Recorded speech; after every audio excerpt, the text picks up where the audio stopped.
Hello दोस्तों, अगर आपने अभी तक हमारे चैनल को सब्सक्राइब नहीं किया तो हमारे चैनल को कर लीजिए सब्सक्राइब और साथ ही कर दीजिए बेल आइकन को प्रेस। नमस्कार, 2023 की शुरुआत हो चुकी है और 9 राज्यों में विधानसभा चुनाव भी होने हैं और मिशन 2023 की शुरुआत के चलते ही यहां का क्या ओपिनियन पोल है, पहला ओपिनियन पोल क्या निकलकर सामने आ रहा है, 9 राज्यों में कौन कहां आगे दिखाई दे रहा है, क्योंकि 9 राज्य काफी महत्वपूर्ण माने जा रहे हैं क्योंकि लोकसभा चुनाव से इन राज्यों के विधानसभा चुनाव पर काफी असर पड़ेगा, जिसमें मध्य प्रदेश, छत्तीसगढ़, राजस्थान, तेलंगाना, कर्नाटक, मिजोरम, त्रिपुरा जैसे राज्यों पर भी फरवरी से यहां पर विधानसभा चुनाव शुरू हो जाएंगे। और ताजा सर्वे के हिसाब से यहां का क्या महत्वपूर्ण आंकड़ा बन रहा है, कौन कहां आगे दिखाई दे रहा है। मिशन 2023 की तैयारी में बीजेपी जुट चुकी है तो कांग्रेस ने भी यहां पर भारत जोड़ो यात्रा के जरिए साफ संकेत दे दिए हैं कि 2023 के चलते 2023 का रास्ता ढूंढ पाएंगे या नहीं। तो 9 राज्यों पर यहां किसको कितना फायदा हो सकता है अगर आज चुनाव हो जाए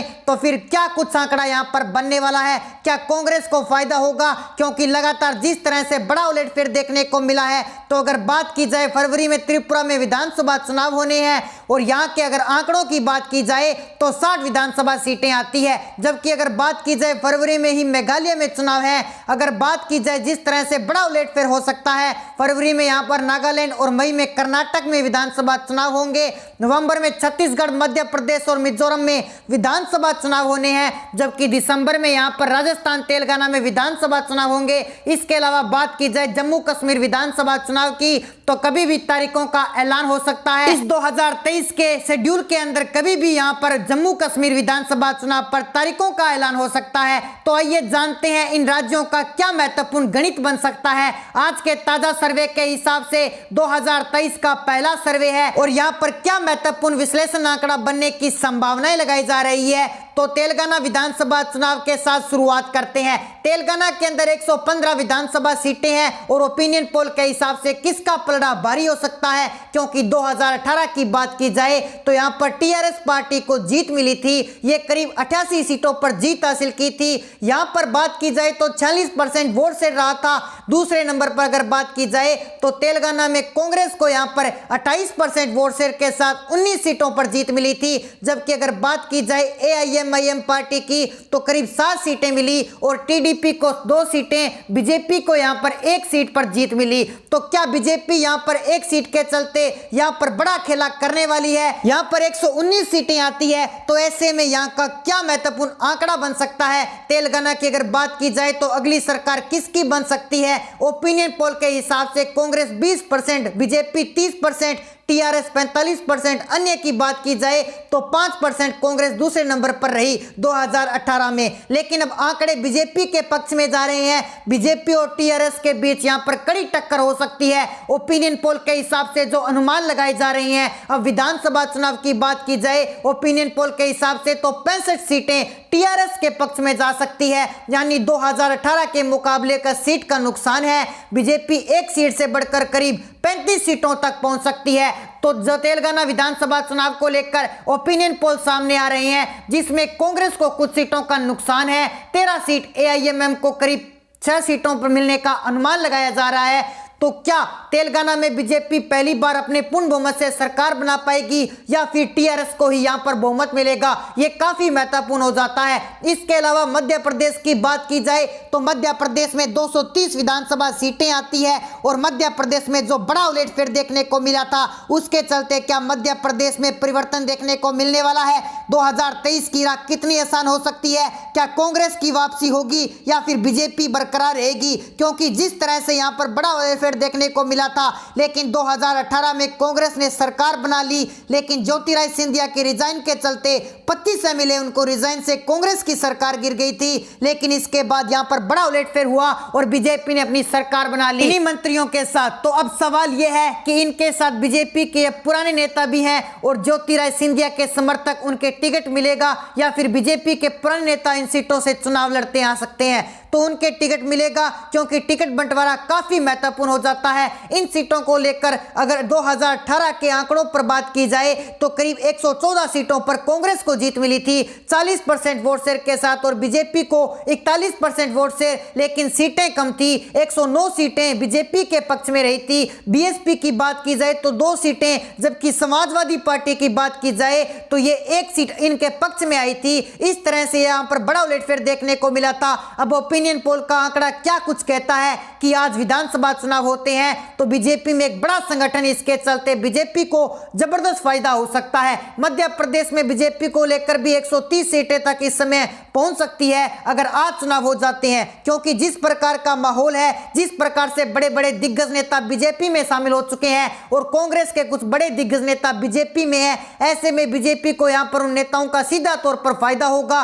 जबकि कांग्रेस करीब 90 से 100 सीटों पर इस वक्त दिखाई दे रही है। और अन्य की बात की जाए तो अन्य के खाते में भी 7 सीटें जा सकती है, यानी आज चुनाव हो जाते हैं बीजेपी को यहां पर बहुमत का आंकड़ा मिल सकता है मध्य प्रदेश के अंदर। लेकिन त्रिपुरा की बात की जाए तो त्रिपुरा में भी 2023 में विधानसभा चुनाव होने हैं और त्रिपुरा में क्या कुछ आंकड़ा बन सकता है। त्रिपुरा की अगर बात की जाए तो 2018 के चुनाव के लिए तो 60 सीटों में से भारतीय जनता पार्टी को करीब 36 सीटें मिली थी, जबकि सीपीएस पार्टी को यहां पर करीब 16 सीटें और आईपीएफटी पार्टी को करीब 8 सीटें पर मिली थी। यानी बीजेपी को यहां पर बहुमत का आंकड़ा मिल गया था और त्रिपुरा को लेकर जो अनुमान है उस हिसाब से एकदम से यहां पर बीजेपी को करीब 36 सीटों का डायरेक्ट फायदा हुआ था। इस बार क्या बीजेपी को बहुमत का आंकड़ा मिल पाएगा?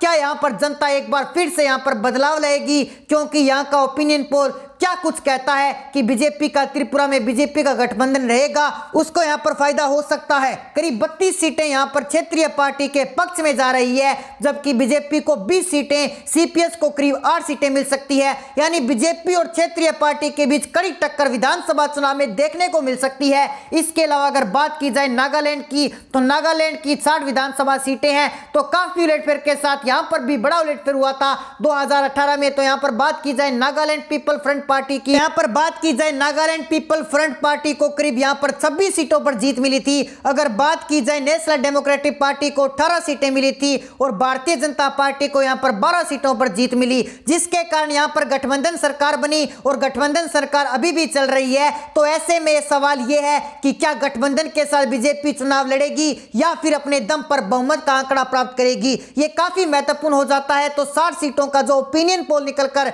सामने आ रहा है उस हिसाब से नागालैंड में यहां पर जो एनपीएफ पार्टी को बहुमत का आंकड़ा मिल सकता है, जबकि एनडीए को 19 सीटें, यूपीए को 4 सीटें और अन्य की बात की जाए तो 2 सीट पर सिमट सकती है। यानी नागालैंड फ्रंट पीपल पार्टी को बहुमत का आंकड़ा यहां पर मिल सकता है, अनुमान यहां पर लगाए जा रहे हैं। अब बात की जाए कर्नाटक में अगली सरकार किसके पक्ष में जा सकती है, यहां का सर्वे क्या कह रहा है, क्योंकि कर्नाटक में भी बड़ा उलटफेर देखने को मिला था और कर्नाटक को लेकर जो अनुमान अब लगाए जा रहे हैं, क्या कर्नाटक में फिर नाटक देखने को मिलेगा? क्या यहां पर बड़ा उलटफेर देखने को मिलेगा? बीजेपी नेता ने अपना मुख्यमंत्री यहां पर चेहरा भी बदल दिया है, तो ऐसे में क्या आंकड़ा बनेगा? क्योंकि यहां पर भी सरकार बदल चुकी है। पहले यहां पर कांग्रेस को यहां पर सरकार बनाने का आंकड़ा मिला था, कांग्रेस और जेडीएस की यहां पर सरकार थी, लेकिन बाद में यह सरकार ज्यादा समय तक नहीं चल पाई और कई विधायकों के रिजाइन के चलते फिर बीजेपी ने अपनी सरकार बना ली। तो बीजेपी ने यहां पर 104 सीटों पर जीत मिली और कांग्रेस को करीब 80 सीटें और जेडीएस को करीब 37 सीटें मिली थी और 1 सीट निर्दलीय को मिली थी। तो इस तरह से अगर बात की जाए तो बड़ी पार्टी बीजेपी बनी थी। यहां पर एक बार फिर से 36% वोट शेयर बीजेपी के पक्ष में रहा था, कांग्रेस को यहां पर 38% वोट शेयर रहा और 18% जेडीएस का रहा था। तो इस हिसाब से यहां पर कर्नाटक में किसकी सरकार बन सकती है? कर्नाटक के आंकड़े बता रहे हैं कि बीजेपी को तो 19 सीटें यानी पूर्ण बहुमत की सरकार कर्नाटक में बीजेपी की बन सकती है, कांग्रेस को करीब 77 सीट और जेडीएस को 27 सीट और अन्य की बात की जाए तो 2 सीटें जाने की संभावनाएं हो सकती है। यानी कर्नाटक में आज विधानसभा चुनाव हो जाएं तो फिर बीजेपी को बहुमत अपने दम पर मिल सकता है, जो अनुमान यहां पर लगाए जा रहे हैं। बाकी बता दें छत्तीसगढ़ के 2023 में विधानसभा के चुनाव होने हैं और यहां पर क्या तैयारी है और इस तैयारी को लेकर क्या अनुमान लगाई जा रही हैं। छत्तीसगढ़ के कुछ आंकड़े के ऊपर बात की जाए तो कांग्रेस को यहां पर 68 सीटों पर जीत मिली थी, सीधे तौर पर 29 सीटों का कांग्रेस को फायदा हुआ था, एक तरफा जीत मिली। भारतीय जनता पार्टी केवल 15 सीटों पर सिमट कर रह गई, 34 सीटों का नुकसान हुआ 2018 में। अगर बात की जाए यहाँ पर 43% वोट शेयर सिर्फ कांग्रेस पार्टी का रहा था और 33% भारतीय जनता पार्टी का रहा।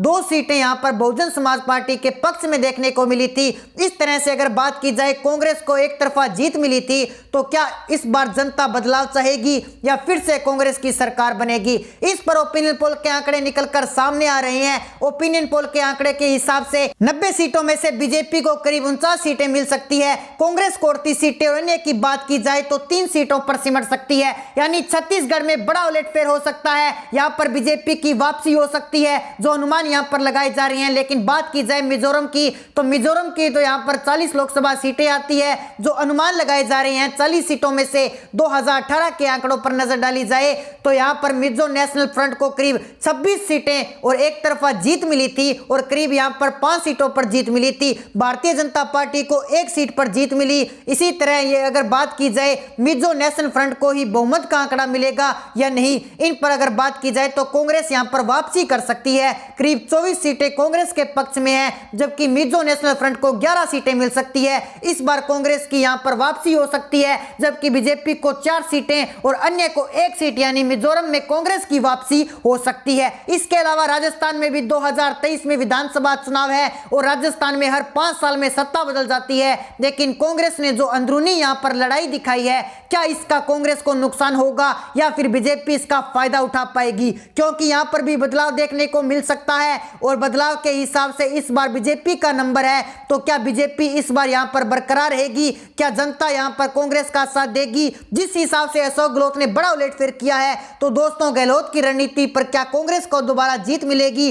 2018 के आंकड़ों पर कांग्रेस को यहाँ पर 100 सीटों पर जीत मिली थी और यहाँ पर बात की जाए बहुजन समाजवाद पार्टी की तो करीब यहाँ पर 6 सीटें, जबकि बीजेपी को 73 सीटें पर जीत मिली थी, जबकि 13 सीटें यहाँ पर निर्दलीय के पक्ष में रही थी, राष्ट्रीय लोकतांत्रिक पार्टी के खाते में चली गई थी। इस तरह अगर बात की जाए राजस्थान में काफी बड़े आंकड़े परिवर्तन के देखने के मिल सकते हैं और 5 साल में यहाँ पर सत्ता बदल जाती है और उसी हिसाब से बीजेपी का नंबर 111 सीटों को पार कर सकता है। राजस्थान में बीजेपी की वापसी हो सकती है। कांग्रेस 64 सीट, आरएलपी के पक्ष में 19 सीट और अन्य की बात की जाए तो 6 सीटें अन्य के पक्ष में आई है, जो अनुमान राजस्थान विधानसभा चुनाव को लेकर ओपिनियन पोल के हिसाब से लगाए जा रहे हैं। तो दोस्तों आज के लिए फिलहाल इतना ही। 9 राज्य में किसकी सरकार बन सकती है, आप कौन से राज्य में है वो आप कमेंट सेक्शन में जरूर बता सकते हैं। अगर आपने अभी तक हमारे चैनल को सब्सक्राइब नहीं किया तो हमारे चैनल को सब्सक्राइब जरूर कर लीजिए, ताकि चुनाव से जुड़ी हर लेटेस्ट अपडेट आपको नोटिफिकेशन के माध्यम से तुरंत प्राप्त हो सके। मिलते हैं एक नई अपडेट के साथ, तब तक के लिए जय हिंद जय भारत।